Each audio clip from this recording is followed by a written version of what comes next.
Hello students, welcome back to the channel concepts of commerce. So financial management में बहुत सारे ऐसे abbreviations होते हैं जिन्हें देखकर हम बहुत बार कंफ्यूज भी हो जाते हैं and it is very very important to be clear about all of these abbreviations and important terms while dealing with the questions. So finance की जर्नी में इन सब एब्रीविएशंस का क्लियर होना बहुत ज़रूरी होता है, जिसके लिए I have started important abbreviation series जिसका फर्स्ट पार्ट ऑलरेडी पोस्ट किया जा चुका है and this is the second part of the series.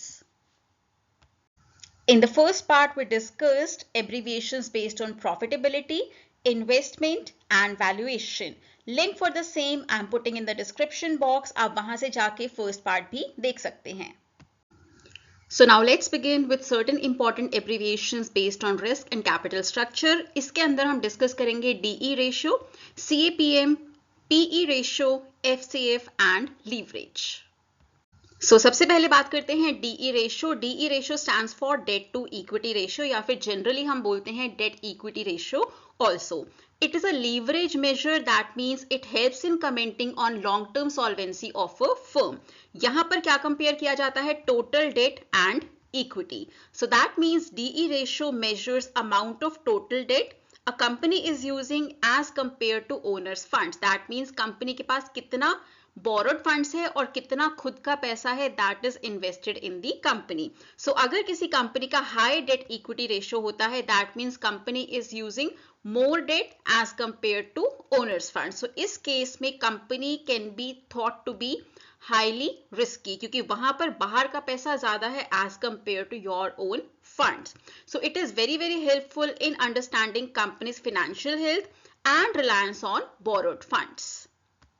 Next is CAPM, which stands for Capital Asset Pricing Model. So it is basically a risk return pricing. यहाँ पर relationship express किया जाता है between expected return of an investment and the risk that comes with it. So ये investors को help करती है समझने में that whether the given risk is justified when you have potential interest. आपको अगर एक amount of returns provide किए जाते हैं and you are told कि इसके साथ इतना risk भी आएगा. So investors understand कि whether they should be investing or not given the potential returns they are getting, but it also has a certain percentage of risk associated with it. Formula that we used for CAPM model is ER is equal to RF plus beta multiplied by RM minus RF. Here ER stands for expected return, RF stands for risk-free rate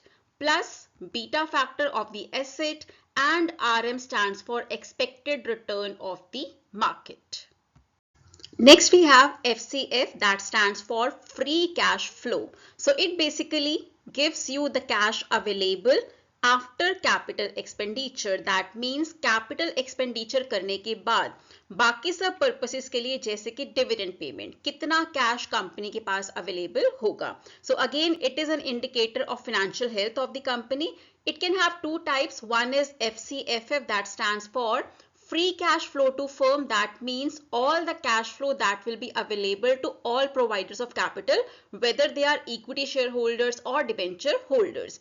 Next we have FCFE that stands for free cash flow to equity. It includes cash flow available to equity holders. That means सारे expenses जैसे कि interest payments etc. need to be deducted before calculating FCFE. Formula for FCF is operating cash flow minus capex. Capex here stands for capital expenditure. Next is leverage. That is a very important analysis done by the firms. So leverage basically means use of fixed payment charges in the cost structure. It can be in the form of fixed operating cost और इन the form of fixed financial charges. जैसे कि अगर आपने funds बोरो किए हैं, for example आपने loan लिया है तो उस पर आपको फिक्स्ड पेमेंट करनी होगी in the form of interest.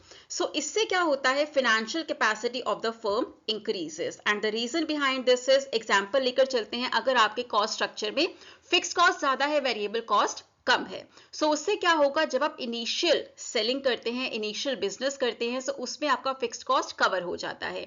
अब एक लेवल के बाद जब आप अपना सेल्स बढ़ाते हैं, then your EBIT will increase more than the sales. अगर आपका सेल्स बढ़ता है 5%, तो आपका EBIT 5% से ज्यादा ही बढ़ेगा if you have more fixed operating cost in your structure. But it is a two-edged weapon. जितना ये बढ़ने की तरफ काम करता है, उतना ही ये डिक्लाइन की तरफ भी काम करता है. So it should be dealt with in a very careful manner. It is also known as gearing. We have following types of leverages जैसे कि operating leverage, financial leverage, combined leverage. Numerical questions on leverage is posted on channel. I'll be attaching the link for the same in the comment section and in description. You can check that out also. Now let's proceed with some important abbreviations based on liquidity and banking. We have CRR, SLR, CAR and NPA.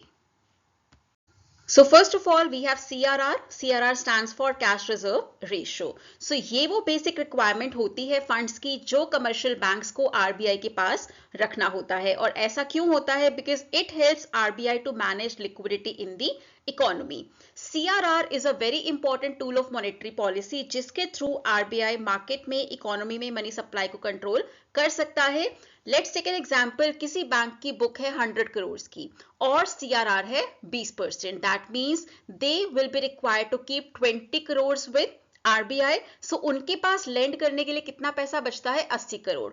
अब for example inflation आ जाता है तो उस case में क्या होगा? CRR will be increased.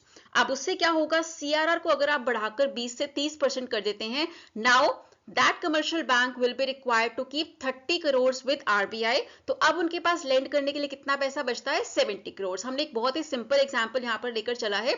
ऐसा जरूरी नहीं है कि सारा बचा हुआ पैसा बैंक लेंड कर देते हैं, because it is impacted by many other factors also. But considering everything constant, हम अभी समझने की कोशिश कर रहे हैं what is the impact of CRR. So CRR बढ़ाने की वजह से क्या होता है? Banks will have less money available for lending and it will help fight inflation. So आप जिस भी मंथ में, जिस भी ईयर में ये वीडियो देखते हैं, tell me in the comment section what is the current CRR so that whenever we go back to the comments we can make a comparison. Next is SLR, that stands for Statutory Liquidity Ratio. Again, it is a very important monetary policy tool that is used by RBI. So SLR basically क्या होता है? It is amount of money that banks are required to maintain in either cash, gold or invest in specific central or state government securities. ऐसा क्यों किया जाता है? It is used by the government, by RBI to regulate money supply in the market, जिससे कि आप inflation and deflation से fight कर सकते हैं. So again, like CRR, SLR can also be increased when there is inflation in the economy. Next we have CAR. CAR in banking stands for Capital Adequacy Ratio. Why is it used? It is used to measure banks' financial strength. एक bank की financial soundness हमें पता चल सकती है by looking at its capital adequacy ratio. आप इसे कैसे कैलकुलेट कर सकते हैं? Take banks capital, divide it with risk weighted assets. अगर CAR, that is capital adequacy ratio, high है, that means it is favourable and it also prevents commercial banks from taking high leverage because it may turn them as insolvent and it will be very bad for the whole economy as well. Lastly, we have NPA. NPA stands for non-performing assets. So ये वो loans या फिर advances होते हैं जो bank ने दे दिया है but borrower has failed to pay interest, principal or both on the same. So जो period यहाँ पर consider किया जाता है for any asset to be considered as NPA for non-payment, that is 90 days and it might vary under various cases. So banks tries to recover the same by taking legal action and many other measures. Types of NPAs can be substandard assets. Substandard assets वो होते हैं जो 12 महीने या उससे कम time period के लिए NPA रह चुके हैं. That means NPAs for less than or equal to 12 months. और जो NPAs 12 महीने से ज्यादा substandard कैटेगरी में रह जाते हैं, they can be termed as doubtful assets. Next we have loss assets. जैसे कि नाम से क्लियर होता है, इन एसेट से, इन एनपीए से मनी रिकवर होने के चांसेस बहुत ही कम होते हैं. So this is kind of a loss to the bank. So that was all for today. I hope you liked today's video. अगर आपके दिमाग में भी ऐसे कुछ abbreviations हैं जिनको लेकर आप हमेशा confused रहते हैं and you want me to include the same in the upcoming videos, you can write down that in the comment section. I'll definitely be including the same in the upcoming videos. And please subscribe to the channel, like, share and comment. Next video will be posted 7 p.m. tomorrow. Till then, keep learning, keep growing. Have a nice day.